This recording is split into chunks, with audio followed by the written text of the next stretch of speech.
Good afternoon everyone. Again it's me Rosie ma'am here with our today's lecture. So student पिछली जो हमारी class थी उसमें हमने हमारा जो लास्ट चैप्टर था psychological aspects of physical education वो कंप्लीट किया था. So in our today's lecture I will move on to our next chapter that is your 4th chapter जिसका नाम है career aspects in physical education. इस chapter में बेटा हम पढ़ेंगे कि हमारे फिजिकल एजुकेशन में क्या कौन कौन से करियर ऑप्शन रहते हैं, हमारे अंदर कौन सी क्वालिटीज़ होनी चाहिए, किस तरह से हमें प्रिपेयर करना है किसी पर्टिकुलर फील्ड के लिए. सो आज की क्लास में हम डिस्कस करेंगे करियर ऑप्शन क्या रहते हैं फिजिकल एजुकेशन में. So that your question is explain in detail the career option in physical education. तो इसमें हम डिस्कस करेंगे डिटेल में कि जो फिजिकल एजुकेशन है उसमें कौन कौन से करियर ऑप्शन रहते हैं आपके. Firstly as a teacher of physical education. अगर हम फिज़िकल एजुकेशन में एज अ टीचर आपको अडॉप्ट करना है तो किस तरह से for choosing this as a career. अगर आप as a teacher physical education को चूज़ करते हैं एज अ करियर के लिए, one must well qualified with certified degree और diploma in physical education from a recognised university.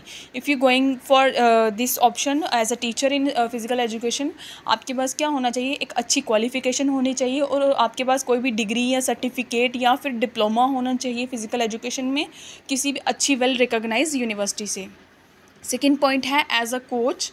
For this as a coach one must have a certified diploma from NIS. अगर आपको as a coach जाना है, career option रखना है आपको as a coach, तो इसके लिए क्या होना चाहिए, कोई भी जो इंडिविजुअल पर्सन है उसका जो उसके पास सर्टिफाइड डिप्लोमा होना चाहिए.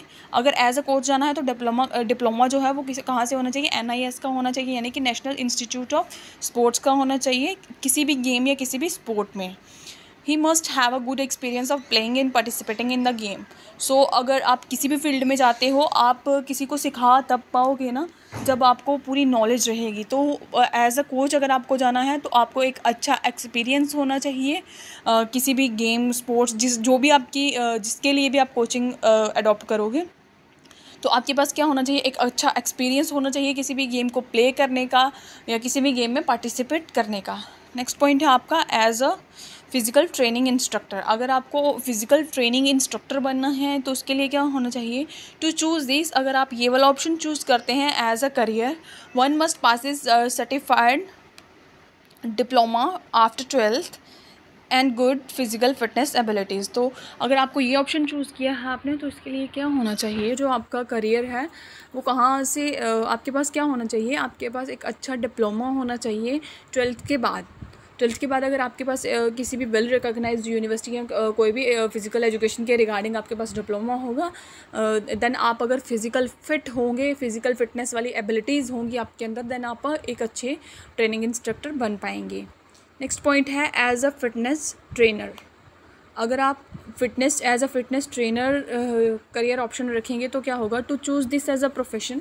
अगर आपको ये वाला प्रोफेशन चूज़ करना है फिटनेस ट्रेनर का, तो पर्सन क्या होना चाहिए, person must be healthy, very and healthy. तो जो भी इंडिविजुअल पर्सन है वो क्या होना चाहिए, हेल्दी होना चाहिए. क्योंकि एक फ़िट पर्सन होगा, अगर जो पर्सन है, जो इंडिविजुअल है वो खुद फिट होगा तभी किसी को ट्रेन कर पाएगा ना कि how to we remain fit.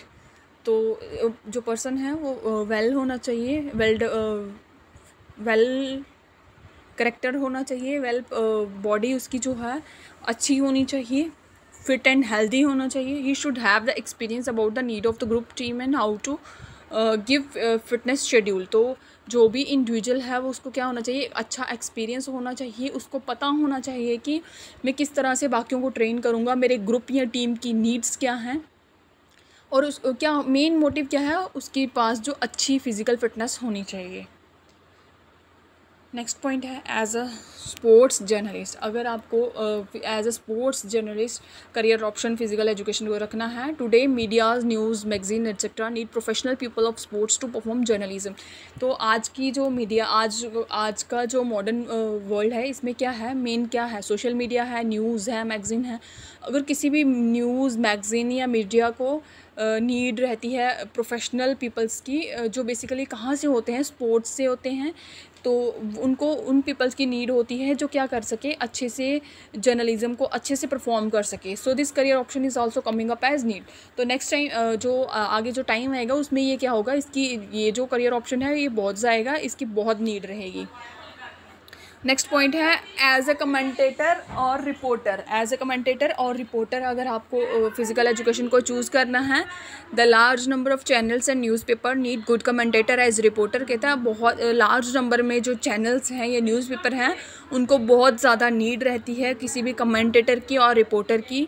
So good sportsman with impressive voice along with handsome personality और कंज्यूम्ड एज कमेंटेटर और reporter.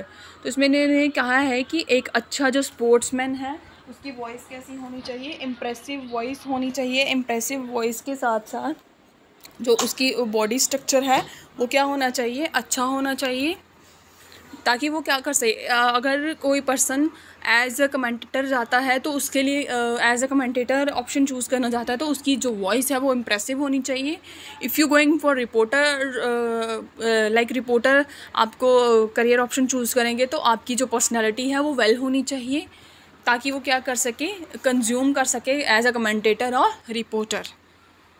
Next point is as a dietician. Dietician uneducated physical education had good knowledge of dietary so that they can choose this as a profession.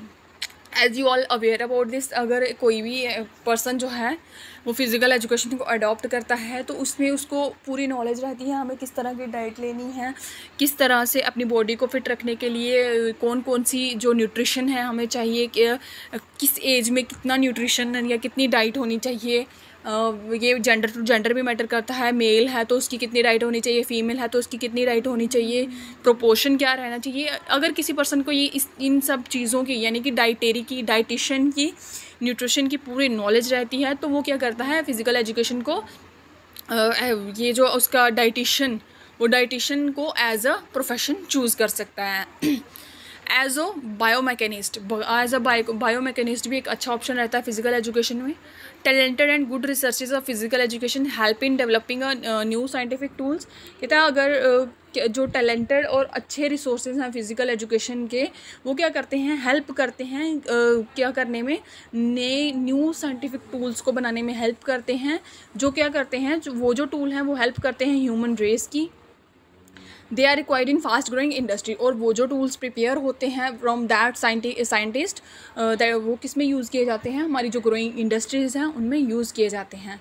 Then your last point is as an officer और employ. अगर आपको as an officer या employ जाना है तो भी physical education में एक अच्छा करियर ऑप्शन रहता है। Lots of private company, limited company, semi-government companies, government sector firms etc. prefer a sports person। तो इसमें उन्होंने कहा है बहुत सारी ऐसी कंपनीज़ हैं, प्राइवेट कंपनीज़ हैं, लिमिटेड हैं या फिर सेमी गवर्नमेंट है, और बहुत सारे ऐसे अच्छे सेक्टर्स या फर्म्स हैं जिसमें जो क्या करते हैं एक अच्छे स्पोर्ट्समैन की प्रेफरेंस देते हैं। So many players are choose for this profession. तो बहुत सारे जो प्लेयर्स हैं वो चूज़ किए जाते हैं इस प्रोफेशन के लिए,